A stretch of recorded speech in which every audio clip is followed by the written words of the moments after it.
إله إلا الله الأمين الرحمن الحمد لله رب العالمين. والصلاة والسلام على سيدنا وحبيبنا محمد وعلى آله وصحبه أجمعين. أشهد أن لا إله إلا الله وحده لا شريك له، وأشهد أن محمدا عبده ورسوله.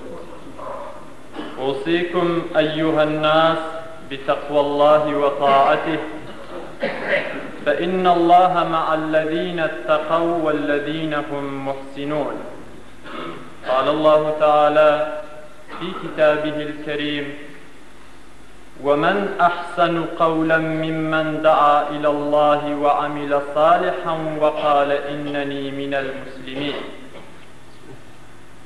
مسلمانانی خۆشەویست، پاداشتی جنابی مامۆستای بداتەوە کە ڕێگای بە مندا وەکو قوتابیەکی خۆی کە لە خزمەت ئێوەی خۆشەویستدا بچینە خزمەت قورئانی پیرۆز، یەکێک لە ئاەتەکانی ئەو قورئانە پڕپیت و بەرەکەتەی بتوێژینەوە و ئیستیفادەی لێ بکەین کە ئەوڕۆ کاروباری مسلمانان بەگشتی و میلەتی کوردی مسلمان بەتایبەتی بە چ قۆناغێکدا تێدەپەڕێ و ئێمە مسلمانان پیاوان و ئافرەتان گەنجان و خاڵ و مامان پێویستە لەسەرمان چ بکەین. خوای پەروەردگار فەرموویەتی: ومن أحسن قولا ممن دعا إلى الله. چەند شتێکمان پێڕادەگەێنێت و تەشجیعمان دەکا لەسەر چەند شتێک کە ئێمەی مسلمان پێویستە بیکەین. ئەویش ئەوەیە دەفەرمێ قسەی کێ لە قسەی ئەو کەسەی چاکترا کە خەڵکی بانگ دەکا بۆ ڕێبازی خوای، کە خەڵکی بانگ دەکا بۆ لای خوای نەک بۆ لای خۆی، چونکە ئینسانەکان هەموو خوددا دروستی کردوون و دەبێ هەر خوداپەرستیش بن. بۆچی؟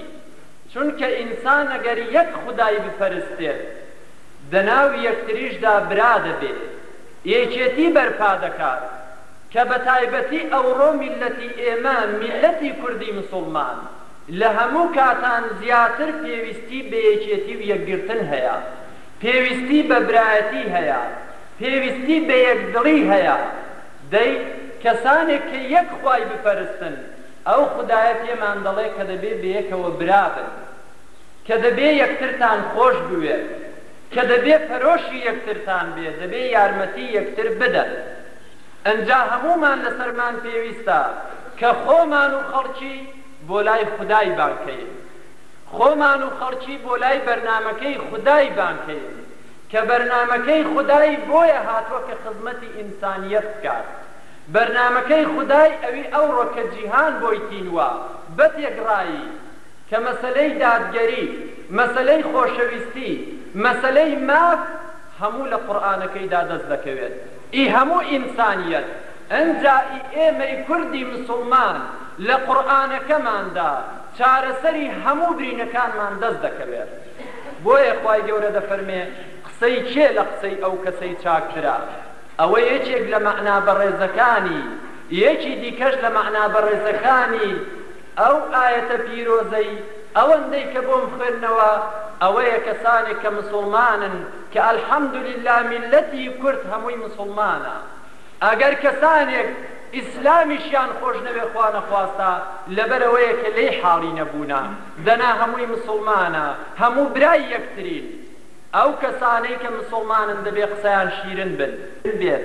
ومن ئەحسن قەولا، دەبێ بە خۆشترین شێوە قسە لەگەڵ خەڵکی بکەی، دەبێ قسەد ڕق نەبن، دەبێ قسەد نەرم بن، دەبێ ڕێز و احترام ئەوەی کە لە خۆت گەورەترە بڵێی مامە گیان یان بڵێی خاڵە گیان، ئەوەی کە لێت گچکەترە بڵێی کاکە گیان، بە دایکەکان بڵێی دایە گیان و پورێ گیان، یا بە خوشکان بڵێی خوشکێ گیان.